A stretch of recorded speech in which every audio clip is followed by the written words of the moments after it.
Xbox has confirmed that they're going to have a presence at TGS 2022 coming September 15th, and I can't wait to see what they bring.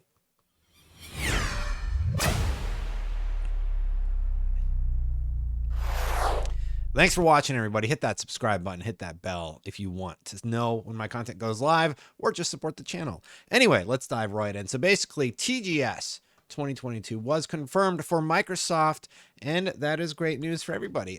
Following hot on the heels of Gamescom, this announcement comes saying that they will be present September 15th. And yes, I'm going to read the press release, but let's talk about why this is an important milestone for Xbox and why the Japan partnership, or the Japan series of wins, has been great for them this year. Okay, so anyway, the Xbox stream is back for Tokyo Game Show 2022. We are pleased to confirm that Xbox will be making its digital return to Tokyo Game Show on September 15th at 6 p.m. or 2 a.m. Pacific time, my time, with a stream broadcast celebrating the vibrant players and visionary creators across the region. Like years past, this will be a curated show for our players in Japan and Asia.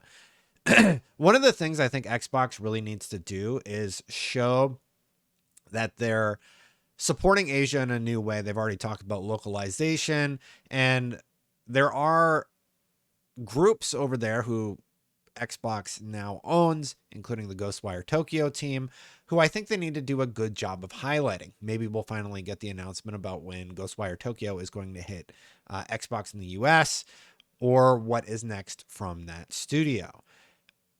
I hope they really dive into it. I think that Japan is a huge market for Xbox in terms of growth, and they've already doubled the sales from the previous generation of consoles. So let's continue on here, and we'll talk a little bit more about how they've been doing in the region. We invite fans to tune into the Tokyo Game Show 2022 Xbox stream, where you can expect to see updates on existing titles from Xbox Game Studios and titles launching from developer partners that we hope will delight players here in Japan, across Asia, and around the world. The Xbox stream will be available on Tokyo Game Show's official YouTube channel, Xbox YouTube channels in Japan, Korea, Hong Kong, Taiwan, Southeast Asia, Australia, and New Zealand, and on Bilibili in China. Now, this is really important. It may not seem like a notable thing to you, but Bilibili is sort of like the I believe it's either the social media platform or the YouTube platform that everybody uses in China.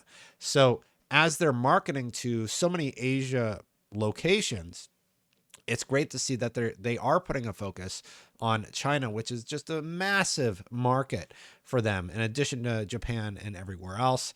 Of course, it will be worldwide, but they've made it in a note to really focus in and say, look, we're really focusing on Asia and what we want to do in this region. They continue on. Tokyo Game Show 2022 will open its gates to the public for the first time in 3 years this September. The hybrid nature will allow players from around the world to also enjoy the latest in video games technology and games culture in Japan. With the theme of Nothing Stops Gaming, Tokyo Game Show 2022 will embody the solidarity of gamers and the promising future that lies ahead for our industry. Talking about how they're opening the gates to the public for the first time in 3 years this September. I don't know if the travel requirements for Japan have changed, but when I flew in May to Thailand, you had to get a COVID test and stuff to return, and Japan was not allowing people into their country without very special circumstances or very special like business related needs. So they were on full lockdown. I will be curious to see what attendance ends up being like, but I do think people are starting to warm up to the idea of having in-person events again. Gaming has always provided an important way to connect, but especially over the past few years, it has a transformative power to bring joy and foster community. And it's at TGS where we can enjoy the spirit of games together. We look forward to you joining us digitally for the Xbox stream on September 15th at 6 p.m. or 2 a.m. Pacific time. I'll be up at 2 a.m. Definitely be watching it, probably for my full-time job. But let's talk about why Japan is important. Xbox has really got a good start this console generation to their sales in Japan and their partnerships in Japan. We talked about it not that long ago. Xbox Series X and S lifetime sales in Japan double Xbox One figures. That was back in July. That was not that long ago. But already they're seeing some significant numbers. Sale of the Xbox Series X and S consoles have picked up in Japan, with the company reportedly shifting 206 504 units over its lifetime. The data comes from Famitsu via VGC, which also reported that the current generation has vastly outsold the preceding Xbox One, which sold approximately 114,831 consoles in total. Now, I don't know that this console generation is going to end up being like one of the biggest hits ever for Xbox, but I do think it is the start of something new for them, and they're putting a lot of focus on growth there. Now, if we rewind back to May, so wait, was this 2021 or 2022? This was 2022, and if we rewind to May, Xbox actually was able to outsell Japan, or outsell PlayStation in Japan last week. That was back in May, according to Famitsu. Yeah, they outsold PlayStation 5 in Japan last week, according to new sales data. That comes from Famitsu, where the Xbox Series X sold 6,120 and the PlayStation 5 sold 2,693. For comparison, last week the PlayStation 5 sold 49,798 units, whereas the Xbox Series S sold 10,000. And let's see, if I wonder if they have Series S numbers, because I would be curious to see how the Xbox Series S has sold versus the Xbox Series X. Because if we look at the numbers here from back in May, at the start of March, the various Xbox consoles had sold the following number of units. The Xbox Series S had surpassed at this point with 142,024, and by July they had doubled the sales of the Xbox One. Separately, there was this great IGN article from Daniel Robson. He's an IGN. He works at IGN Japan full time, and he's very great. Basically, talking to IGN Japan, Xbox's head of Asia region, Jeremy Hinton, said, "Japan is our fastest growing market worldwide. We've seen phenomenal growth within the last 12 months in Japan," he continued, "and that's new people coming into our ecosystem. That's people signing up for Game Pass. That's people buying accessories or games on PC. So we're really seeing phenomenal growth coming out of Japan to be on top of that list for us." And it seems like they're putting some focus into making sure that they retain that territory, so to speak. I was trying to think about how to phrase that really quick and also highlight this.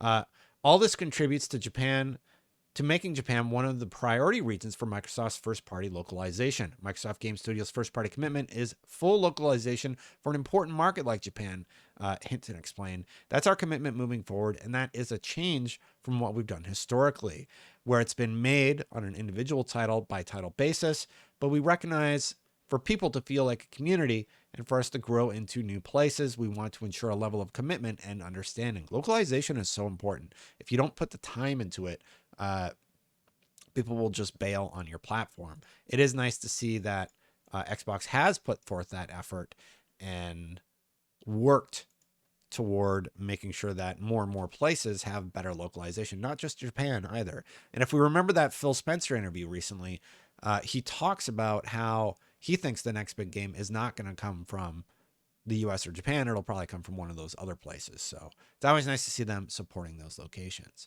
The other thing I wanted to talk about really quick was the Xbox Friends and Family Plan. The long and the short of it is this has sort of been floating around a lot of places lately.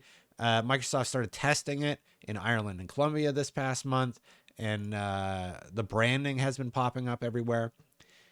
And it says the current premium allows Xbox Game Pass Ultimate subscribers to pay $21.99 per month in Ireland instead of the regular $12.99 per month for an unnamed test plan that includes sharing subscription benefits with up to 4 others.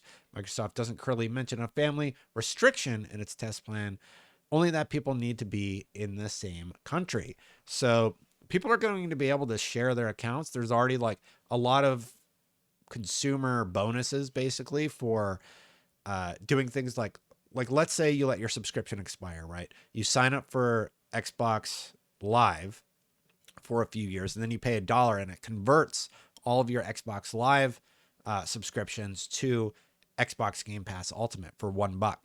So that means you're able to get several years of the service for a much lower price than you would paying the monthly fee. I'm going to be curious to see what happens with this family pass, but I think it's great.